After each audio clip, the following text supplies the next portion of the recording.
పవన్ కళ్యాణ్ గారు మొన్న పిఠాపురం వారాహి సభ మీద కొన్ని విషయాలు చెప్పారు.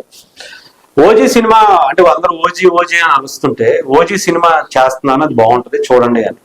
అయితే ఆ సినిమా ఎప్పుడు వస్తుంది ఏంటి అని చెప్పలేదు. నేను ఇప్పుడు సినిమాల మీద దృష్టి పెట్టే పరిస్థితి లేదు అంటూనే కొన్ని హింట్స్ అయితే ఇచ్చారు. ముఖ్యంగా ఇది సినిమా గురించి కాదు, ఆంధ్రప్రదేశ్ అభివృద్ధి గురించి. 3 నెలల్లో నేను ఇక్కడ ఉన్నటువంటి అభివృద్ధి పనులను చాలా శరవేగంగా పూర్తి చేసి ఆ తర్వాత కొద్దిగా సమయం దొరికితే, నెలకి 2 రోజులు 3 రోజులు దొరికితే అప్పుడు వెళ్ళి షూటింగ్స్ చేసుకుంటాను అని. అంటే ఆయన ఎంత ఫాస్ట్ గా వర్క్ చేస్తున్నారు అనేది మనకు కనిపిస్తుంది.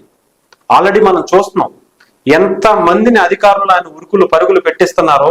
ఒక పక్క అవినీతి చేసినటువంటి వైసీపీకి సంబంధించిన నాయకుల్ని వాళ్ళని చీల్చి చెండాడుతూనే, దానికి సమర్థించినటువంటి అధికారులని చీల్చి ఉరుకులు పరుగులు పెట్టిస్తూనే ఒక పక్క అభివృద్ధి ఎలా చేయాలి అని చెప్పి శంకుస్థాపన వరకు వెళ్ళిపోయారంటే ఏంటో పవన్ కళ్యాణ్ గారి స్థాయి ఏంటో ఇప్పుడు చూడాలి.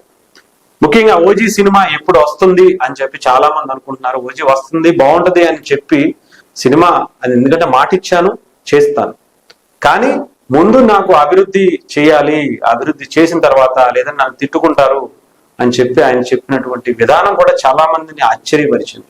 అంతేకాకుండా 3 నెలల్లో నేను ఇక్కడ అన్ని సక్రమంగా సరిదిద్ది ఆ తర్వాత సినిమాలకి వెళ్ళే ప్రయత్నం చేస్తాను, అది కూడా వీలుంటే అని చెప్పడం. అంటే 3 నెలల్లో ఆంధ్రప్రదేశ్ చరిత్రని మనం మార్చబోతున్నారు మన పవన్ కళ్యాణ్ గారు, ఎన్డీఏ కూటమి నారా చంద్రబాబు నాయుడు గారు అని చెప్పి అనుకోవచ్చు.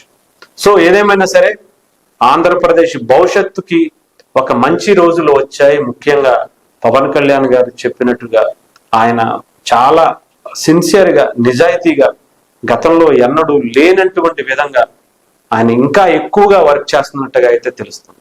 సో చూద్దాం, మనం కూడా ఆయన సినిమాల్లోనూ చేయాలి, అలాగే రాజకీయాలను కూడా చూసుకోవాలి. ఎందుకంటే ఆయనకి మెయిన్ ఇన్కమ్ అంతా కూడా సినిమాల నుంచే, రాజకీయాల నుంచి సంపాదించాలనే ఆలోచన ఆయనకి లేనటువంటి వ్యక్తి.